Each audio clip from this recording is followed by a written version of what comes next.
I've long been a fan of period World War II dramas, comedies, and action films.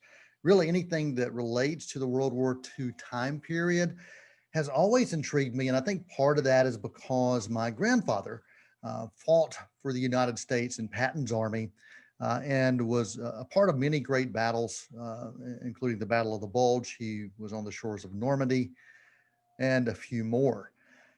Something about this time period and looking at films within this time period, I think if I think they've really brought me a little closer to my grandfather, to understanding him a little bit more. We did talk about his time there many years later, and he explained that it really was hell on earth. But he also talked about the liberation of those who were under the Nazi regime.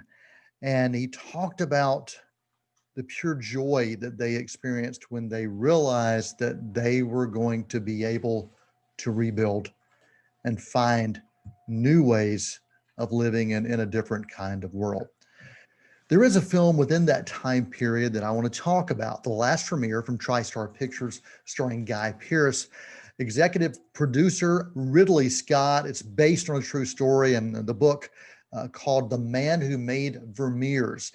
This film opens just 3 weeks after the fall of Hitler's Nazi power in May of 1945 against the backdrop of post-war Holland. A military investigator with a Jewish background who was working for the Allied command is charged with securing and finding famous works of art that are stolen by the Nazis and tracking down those who are responsible. Here in this film, we follow him as he apprehends an artist and a backroom art dealer who may be responsible for selling the last and the lost works of the master Vermeer to the highest ranking Nazis.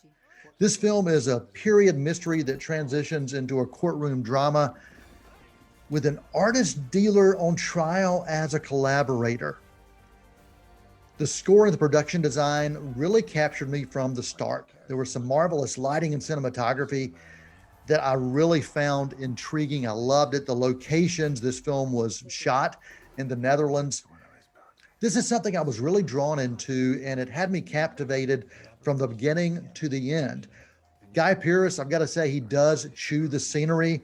That is my one really downfall for this. I couldn't tell if he was overacting or if he was actually providing a true representation of this art dealer, art forger, and artist. I did say this movie was based on a true story, and with any true story, there are some elaborations that will take place. There are some things that are stretched a bit. If you're interested in exploring more about the story, I recommend that you pick up the book, The Man Who Made Vermeers. There's a lot of great research out there about what happened, and how the world was fooled.